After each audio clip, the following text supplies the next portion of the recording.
आज ही Doubtnut app download करें। Doubtnut पर होगा अब आपके सभी मैथ्स, केमिस्ट्री, फिजिक्स और बायोलॉजी डाउट्स का सफाया। बस अपने क्वेश्चन की फोटो खींचो, उसे क्रॉप करो और तुरंत वीडियो सोल्यूशन पाओ। Download now. So the question is, हमें ये रिएक्टेंट दिया गया है और इसकी रिएक्शन हमें करानी है H2SO4 के साथ in the presence of CHCl3। तो CHCl3 के पास एक्चुअली क्या होता है कि ये एसिडिक हाइड्रोजन होता है, लेकिन ये एसिडिक हाइड्रोजन मतलब इतना ज़्यादा भी एसिडिक नहीं होता है। इसको एब्स्ट्रैक्ट करने के लिए हमें एक बेस की ज़रूरत पड़ती है। तो जब ये बेस इस H पॉजिटिव को रिमूव कर देता है तो हमारे पास CCl3 नेगेटिव बनता है और यही एक्चुअल में एक रिएजेंट की तरह काम करता है, राइट। तो हमारी रिएक्शन कंडीशन में कहीं पे भी कोई भी बेस प्रेजेंट नहीं है, तो हमारा CHCl3 रिएजेंट की तरह काम ना करके सिर्फ एक सॉल्वेंट की तरह काम करेगा। अब क्या है कि हमारे पास है H2SO4 और H2SO4 जो है वो हमारा सेल्फ डिसोसिएट हो जाता है H पॉजिटिव और HSO4 नेगेटिव में। अब हमारे पास है H पॉजिटिव, तो बेसिकली हमें रिएक्टेंट में देखना है कि कौन सा ग्रुप जो है हमारा वो सबसे पहले H पॉजिटिव को गेन करेगा। तो अगर हम बात करें इस OH ग्रुप की, तो इस OH में ऑक्सीजन के पास लोन पेयर्स तो हैं, लेकिन ये लोन पेयर्स जो हैं वो बेंजीन रिंग के साथ डीलोकलाइजेशन में प्रेजेंट हैं।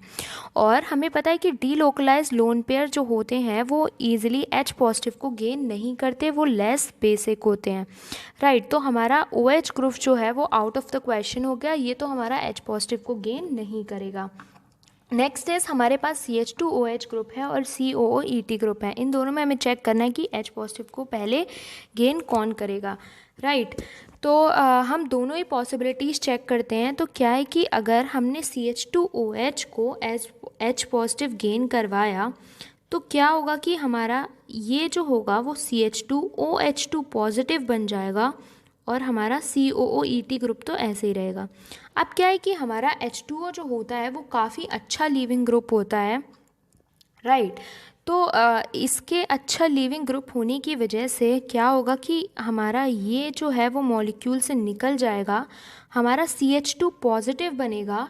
और CH2 पॉजिटिव जो है वो क्योंकि एक कार्बोकैटाइन है, तो क्या होगा कि HSO4 नेगेटिव जो कि हमारा रिएक्शन मिक्सचर में अभी भी प्रेजेंट है, वो HSO4 नेगेटिव इस प्रोटॉन को एब्स्ट्रैक्ट करेगा और ये डबल बॉन्ड जो है वो यहाँ पे शिफ्ट कर देगा। तो बेसिकली हमारी जो रिएक्शन हुई वो हुई हमारी इवन एलिमिनेशन रिएक्शन। और यहाँ पे क्या होगा कि हमारा एक डबल बॉन्ड बन जाएगा, ये ग्रुप ऐसे ही, ये हो जाएगा डबल बॉन्ड CH2 और ये हो जाएगा COOET। तो ये रिएक्शन हुई हमारी इवन एलिमिनेशन के बाद। इसमें हमें नोट करने वाला ये है कि यहाँ पे हमने 2 सिग्मा बॉन्ड्स तोड़े, एक तो ये और एक तो ये, और 2 सिग्मा बॉन्ड्स तोड़ के हमने एक वीक पाई बॉन्ड बनाया है, राइट। तो इवन रिएक्शन जो होती है वो यूजुअली हाई टेम्परेचर पे होती है, इसके लिए हमें हीट की ज़रूरत होती है क्योंकि हमें स्ट्रॉन्ग बॉन्ड्स को तोड़ के एक वीक पाई बॉन्ड बनाना होता है। तो ये थर्मोडायनेमिकली ज़्यादा फेवरेबल नहीं होती, राइट। तो अब हम नेक्स्ट पॉसिबिलिटी चेक करते हैं। तो अगर हमारा COOET ग्रुप जो है, तो COOET में भी हमारा डीलोकलाइजेशन प्रेजेंट है, तो हमारा ऑक्सीजन का ये लोन पेयर इस तरीके से डीलोकलाइज होता है। तो ये ऑक्सीजन जो होगा वो काफ़ी ज़्यादा हाई इलेक्ट्रॉन डेंसिटी हो जाती है, जिसकी वजह से ये वाला ऑक्सीजन जो है वो H पॉजिटिव को गेन करता है, राइट। और जब ये H पॉजिटिव को गेन करेगा तो हमारा स्ट्रक्चर जो है वो कुछ इस तरीके से बनेगा। ये हमारा CH2OH ऐसे ही रहेगा और अब ये कार्बन पे ये कार्बन ऑक्सीजन डबल बॉन्ड हो जाएगा क्योंकि हमारा कॉन्जुगेशन इस तरीके से हुआ था, ये लोन पेयर यहाँ शिफ्ट हो गए थे, राइट। और इस वाले ऑक्सीजन ने H पॉजिटिव को गेन कर लिया था, तो हमारा स्ट्रक्चर हुआ कुछ इस तरीके से। अब क्या है कि हमारा इस मॉलिक्यूल में एक OH ग्रुप ऑलरेडी प्रेजेंट है जिसकी फील्ड ऑर्बिटल है, तो वो क्या करेगा, इस कार्बन पे अटैक करने की कोशिश करेगा क्योंकि इंट्रामोलिकुलर रिएक्शन जो होती हैं वो काफ़ी ज़्यादा फास्ट होती हैं। तो इसकी वजह से क्या होगा कि जब ये OH ग्रुप इस कार्बन पे अटैक करेगा तो कार्बन के पास ऑलरेडी 4 बॉन्ड्स प्रेजेंट हैं, 3 सिग्मा और 1 पाई, तो अपना ये वीकेस्ट पाई बॉन्ड को जो है वो ब्रेक करेगा और इलेक्ट्रॉन्स को ऑक्सीजन के ऊपर शिफ्ट कर देगा, राइट। तो जिसकी वजह से हमारा जो स्ट्रक्चर बनेगा वो कुछ इस तरीके से बनेगा। ये हुआ OH, ये CH2, देन अगेन CH2, ये हमारा ऑक्सीजन।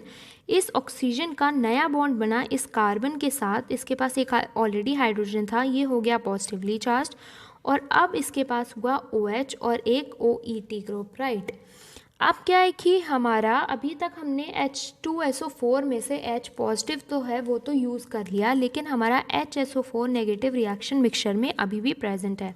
वो HSO4 नेगेटिव क्या करेगा कि इस एसिडिक प्रोटोन को एब्स्ट्रैक्ट कर लेगा और दोबारा से ये H2SO4 में कन्वर्ट हो जाएगा, जिसकी वजह से हमारा जो नेक्स्ट इंटरमीडिएट बनेगा वो हमारा न्यूट्रल बनेगा, राइट। तो ये हुआ हमारा O, ये कार्बन और इसके साथ एक OH ग्रुप और एक OET ग्रुप। अब क्या है कि हमारा रिएक्शन में फिर से H2SO4 का एक मॉलिक्यूल प्रेजेंट है और H2SO4 बेसिकली H पॉजिटिव और HSO4 नेगेटिव होता है। तो हमें देखना है कि अब फिर से ये H पॉजिटिव कौन गेन करेगा। तो OH ग्रुप तो हमने पहले ही रूल आउट कर दिया था कि ये डीलोकलाइजेशन में इन्वॉल्व है विद बेंजीन रिंग, तो ये तो पार्टिसिपेट करेगा नहीं। अब हमारा ये वाला ऑक्सीजन के लोन पेयर जो है, अगर ये H पॉजिटिव को गेन कर लेगा तो हमारा दोबारा से हमें वही इंटरमीडिएट मिल जाएगा जहाँ से हम अभी आए थे। तो ये तो किसी भी तरह से हमारा प्रोडक्ट की तरफ लेकर हमें जाएगा नहीं, ये बैकवर्ड मूव करने लगेगा। तो हमारा ये ऑक्सीजन भी रूल आउट हो गया, राइट। तो इसके लोन पेयर्स हमारे वैसे के वैसे ही रहेंगे। अब हमारे पास ये दो ग्रुप्स पॉसिबल हैं, हम दोनों में ही H पॉजिटिव गेन करा के देखेंगे और हम देखेंगे कि हमारा किससे मेजर प्रोडक्ट बन सकता है, राइट। तो एक बार हम OH ग्रुप को अगर H पॉजिटिव गेन कराएं तो क्या होगा कि हमारा ये OH2 पॉजिटिव बन जाएगा और ये OET रहेगा, राइट। और क्योंकि हमारा H2O जो है वो काफ़ी अच्छा लीविंग ग्रुप होता है, तो ये कार्बन ऑक्सीजन डबल बॉन्ड बन जाएगा और ये इस तरीके से हमारा H2O जो है वो हमारा सिस्टम से लीव कर जाएगा, जिसकी वजह से ये -H2O हुआ। और फर्दर हमारा जो मॉलिक्यूल बनेगा वो कुछ इस तरीके से बनेगा। तो अब यहाँ पे कार्बन ऑक्सीजन डबल बॉन्ड हो गया, इसके साथ OET ग्रुप था और इस ऑक्सीजन पे पॉजिटिव चार्ज आ गया क्योंकि इसने अपना लोन पेयर डोनेट करा था। अब क्या है कि हमारे सिस्टम में HSO4 नेगेटिव प्रेजेंट है और HSO4 नेगेटिव के पास अब कोई भी ऐसा प्रोटॉन नहीं है जिसको वो एब्स्ट्रैक्ट करके इस मॉलिक्यूल को न्यूट्रल कर सके, राइट। और हम कभी हमेशा कोशिश करते हैं कि हमारा प्रोडक्ट जो है वो न्यूट्रल बनना चाहिए। तो क्योंकि अगर ये न्यूट्रल नहीं बन सकता तो ये हमारा पॉसिबल प्रोडक्ट नहीं होगा।